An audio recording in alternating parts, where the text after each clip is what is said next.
Bismillahirrahmanirrahim. Assalamualaikum warahmatullahi wabarakatuh. Alhamdulillahilladzi arsala rasulahu bil huda wa dinil haqq liyudhhirahu 'alad dini kullih wa kafaa billahi syahida. Asyhadu an la ilaha illallah wa asyhadu anna Muhammadan 'abduhu wa rasuluh. Allahumma shalli wa sallim wa barik ala Muhammad wa ala alihi wa sahbihi ajma'in. Faqala Allah Ta'ala fil Qur'anil Karim, a'udzu billahi minasyaitonir rajim. Bismillahirrahmanirrahim. Ya ayyuhalladzina amanu taqullaha wa dharu ma baqiya minar riba in kuntum mu'minin. Fa in lam taf'alu fa'dhanu biharbin minallahi wa rasulih wa in tubtum falakum ru'usu amwalikum la tadhlimuna wa la tudhlamun. Para pemirsa yang dirahmati Allah Subhanahu wa taala.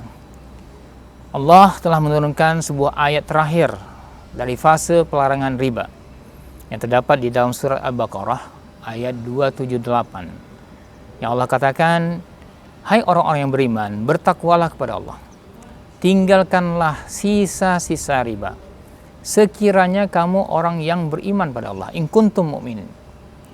Fa illam taf'alu, jika kamu kemudian tidak melakukan itu, meninggalkan, kata Allah, fa'dzanu biharbin minallahi wa rasulih, maka tunggulah ya, deklarasi perang dari Allah dan Rasulnya. Nah, ini sebuah bencana besar jika kemudian umatnya telah didatangi perang oleh Allah Subhanahu wa taala. Allah punya banyak pasukan. Bisa diturunkan dalam bentuk angin, dalam bentuk gempa, tsunami. Itu semua adalah pasukan-pasukan Allah. Sidang jamaah ataupun para pemirsa yang dirahmati Allah Subhanahu wa taala, ini memberikan gambaran pada kita, sebaiknya kita menjauhkan diri daripada riba.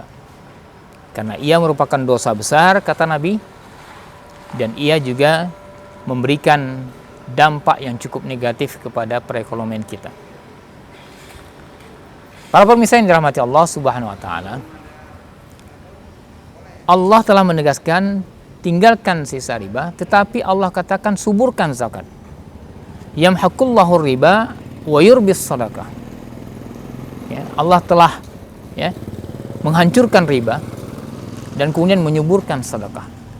Nah, oleh karenanya kalau kita lihat bahwa ternyata pola riba itu ya, tidak diinginkan oleh Allah dan juga tidak mengembangkan ekonomi masyarakat, tetapi pola sedekahlah yang akan menaikkan perekonomian mereka. Di samping Allah ridha dengan itu. Oleh karenanya kita sebagai individu jangan menyukai berhutang dengan cara-cara ribawi. Kata Allah, alladzina ya'kuluna riba la yakumuna illa kama yakumul ladzi yatakhabbathu syaitanu minal mas. Orang-orang yang memakan riba, maka mereka bagaikan orang-orang yang berdirinya seperti kerasukan syaitan. Individu seperti itu, negara juga seperti itu. Artinya bahwa jika kita terlalu banyak hutang dengan ribawi, maka kita akan terhimpit. Kita akan banyak sekali terhimpit dari segi ya, ekonomi, dan kita juga akan terhimpit. Kenapa? Karena didatangi oleh debt collector. Jadi hidup kita susah. Negara juga demikian.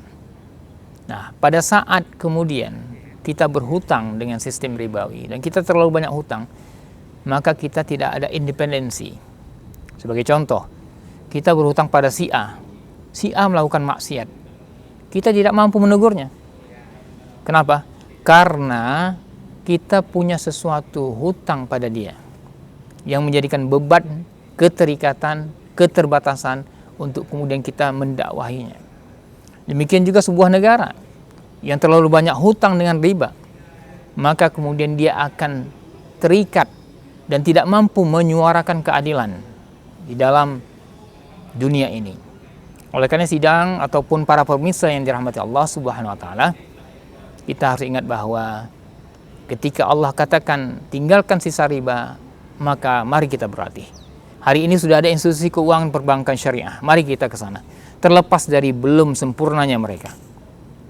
Mudah-mudahan kita mendukung zakat, mendukung sedekah, dan juga mendukung investasi-investasi non ribawi. Demikian para pemirsa, semoga ada faedahnya. Billahi fisabilillah. Assalamualaikum warahmatullahi wabarakatuh.